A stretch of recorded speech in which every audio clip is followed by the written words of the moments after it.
Quand j'étais enfant, je rêvais de conduire sur les circuits de Mario Kart dans la vraie vie. Qui voudrait pas être tiré d'un canon vers un volcan en éruption? Avec le recul, je commence à avoir des doutes. Mais quel circuit des DLC de Mario Kart 8 seraient mortels, lesquels seraient possibles sous certaines conditions et lesquels pourraient être conquis en toute sécurité par ma grand-mère dans sa Toyota avec des cils?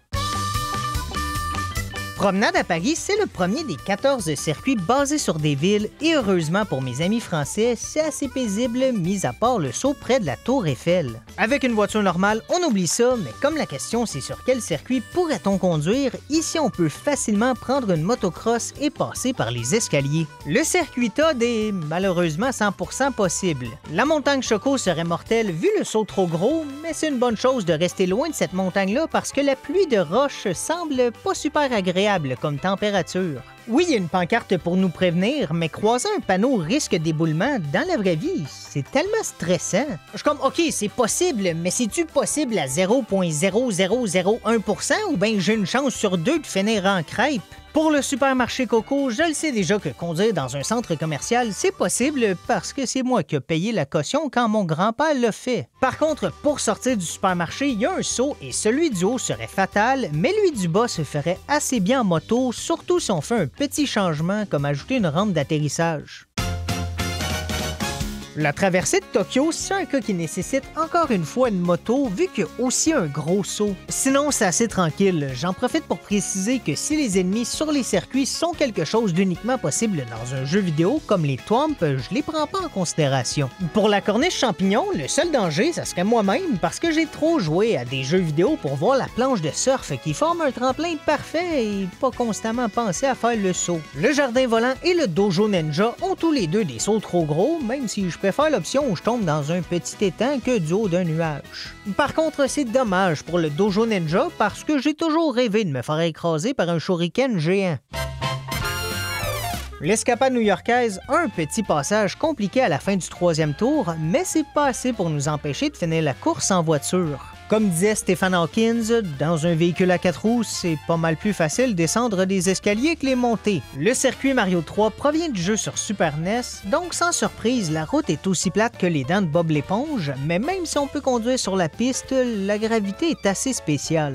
Si je voyais ça dans la vraie vie, je sais pas ce qui serait le plus traumatisant, les cubes flottants ou le gros Yoshi qui me fait des bonjours en étant trop fier, comme si c'était ma mère. Maman, pas devant mes amis. Le désert Kalimari a une rampe qui pourrait être problématique au 2e tour, mais on peut la contourner, donc c'est possible en voiture. Après, c'est pas parce que c'est possible que je conseille de conduire sur des rails de train. Le Flipper Waluigi, c'est le premier de 5 circuits avec un canon dans le DLC et l'expérience d'être canonisé avec un tas de ferraille d'une tonne serait pas mal moins le fun dans la vraie vie que dans un jeu. Le sprint à Sydney nous ramène à notre éternel rival et je donne pas cher de ma peau considérant que même les méchants de Disney font pas le poids face à la gravité. Pour le pays neigeux, on aurait non seulement besoin d'une moto, mais ça nous prendrait aussi des pneus spéciaux pour affronter l'hiver et sa glace noire. Si la kryptonite est la faiblesse de Superman, la glace noire, c'est l'ennemi juré de tous les gars qui disent « Ben non, on peut attendre encore un peu, ça a même pas de l'air si glissant. » La gorge champignon est un cas assez abstrait à analyser parce que, bon, avec un peu de chance, on peut rebondir à la perfection d'un champignon à l'autre. Cette fois d'affilée, pour 3 tours consécutifs. Mais vraiment, il n'y a rien d'impossible dans la vie. Tu sais, avec un peu de chance, je peux même trouver un billet de loterie dans mon café. C'est donc ça que ça goûte, la modération. En vrai, les rebonds semblent beaucoup trop aléatoires pour prendre le risque et je dirais bien d'y aller super lentement, mais Peter Griffin nous a prouvé qu'en termes de contrôle, ça marche pas. Pour la cité sorbet, c'est encore une chute mortelle, mais cette fois, ça tombe bien parce que j'ai toujours rêvé de mourir avec dans le nez une odeur de fraise.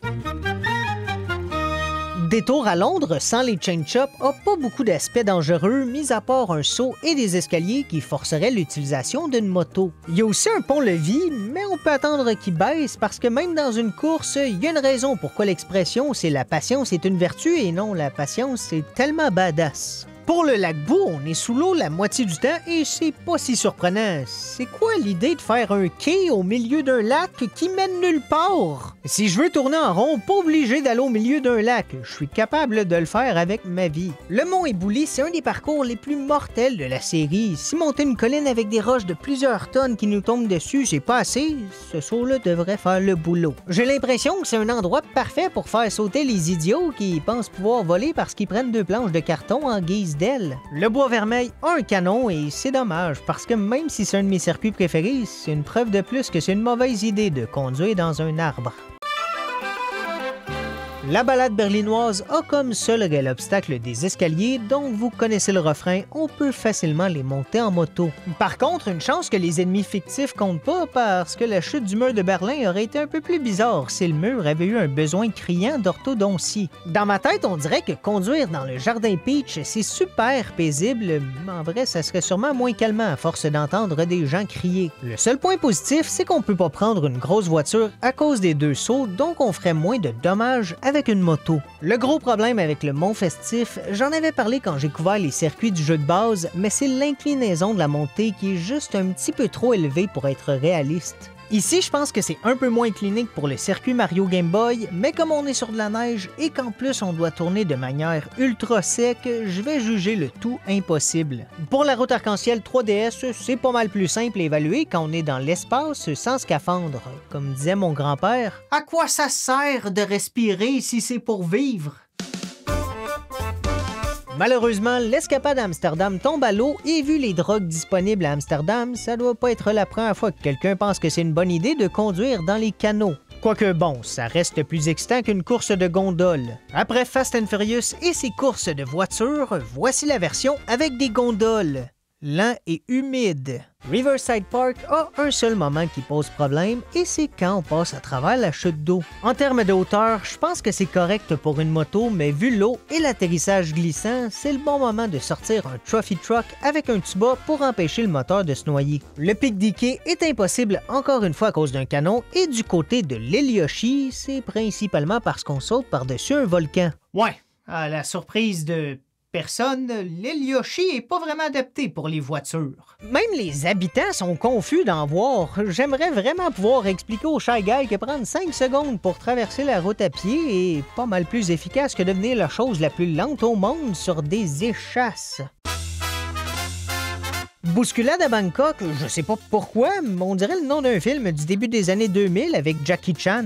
La portion inondée serait possible avec le fameux combo Trophy Truck Tuba, mais de toute façon, ça change rien. Au deuxième tour, on fait un vol plané au-dessus d'une route. Le deuxième circuit Mario du DLC est presque aussi paisible que le premier, et pour ça, on peut dire merci au fait qu'on considère pas les plantes piranha qui crachent du feu. Il y a un très léger saut vers la fin qui est environ l'équivalent d'un dos down, et donc pas assez pour faire du dommage à une voiture si on ralentit.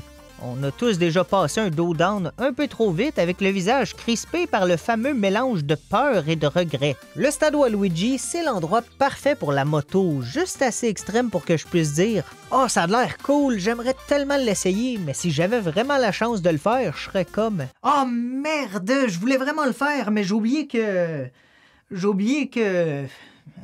Finissez donc ma phrase avec une excuse que vous trouvez respectable. » Le canon de la poursuite à Singapour nous empêche de faire le circuit et c'est triste parce que j'aurais vraiment aimé visiter les Goombas dans la piscine avec leur petite bouée. Honnêtement, ils doivent capoter de voir des voitures sortir de nulle part la nuit sur le toit d'un building. Je suis sûr qu'ils portaient même pas de maillot.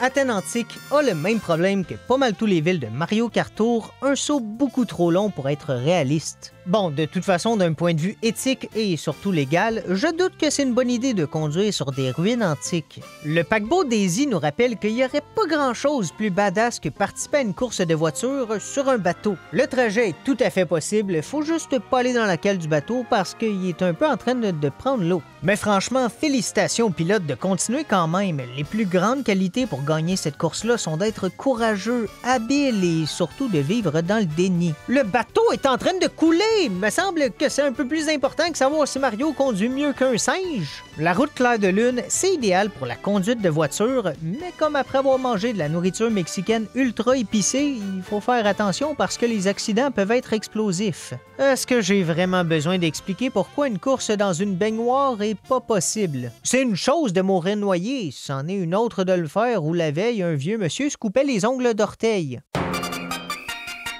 Je comprends que le baseball c'est important à Los Angeles, mais sauter par-dessus un stade rempli, c'est un peu extrême. Surtout qu'il y a même pas de match. En partant, pourquoi il y a une foule? Est-ce que les gens veulent à ce point se faire foncer dedans? Ce que j'adore du Pays Crépuscule, c'est qu'on peut contourner les sauts problématiques.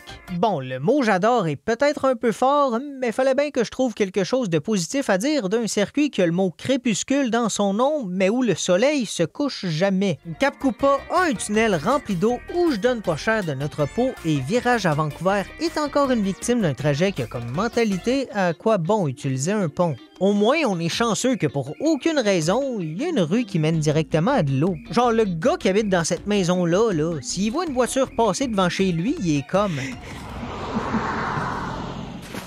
Oh merde, va falloir que j'appelle la police. On peut pas conduire à Rome sans conduire dans le Colisée, c'est une phrase qui a sûrement déjà été prononcée par un touriste saoul et si le circuit est possible en moto, il est pas possible sans faire de prison. La montagne d'Ikea, c'est l'origine des canons et c'est un des circuits les plus marquants de la franchise. En fait, il est tellement aimé que je pense pouvoir affirmer qu'à cause de ça, au moins un enfant a développé le rêve de devenir un homme canon. L'amour pour ce circuit-là a probablement tué des gens. Le circuit Daisy est beaucoup moins mémorable, mais aussi beaucoup moins dangereux. L'élément le plus marquant, c'est une statue de Daisy qui danse avec Luigi et c'est charmant, mais pas crédible. Il n'y a aucune chance que Luigi est assez habile pour danser autre chose que la tectonique. Les ruines Plante Piranha commencent très mal. La ligne de départ est submergée d'eau. Juste attendre le début de la course serait malaisant vu que tout le monde manquerait d'air. C'est comme si au sprint de 100 mètres aux Olympiques, tous les coureurs commençaient l'épreuve en étant morts. Méandre madrilène, c'est notre dernier cas impossible vu un saut trop gros et ironiquement de son côté, le monde glacé de Rosalina est pas possible parce qu'on saute pas assez loin. En fait, la glace fond, donc pour le premier tour, on peut aller sur la portion glacée, mais après pour les deux derniers, on n'a pas le choix de plonger. Le château de Bowser 3 est un excellent remake d'une course Super NES, mais c'est très limite. Il va faire chaud, on est hyper proche de la lave et ça risque de sentir le caoutchouc brûlé, mais nos pneus devraient survivre 3 tours. La route arc-en-ciel sur Wii échappe pas aux lois de base sur l'oxygène, mais au moins j'ai la chance de mourir sur un circuit légendaire. Je regarderai les étoiles de Mario Galaxy avec le feu dans les yeux en disant «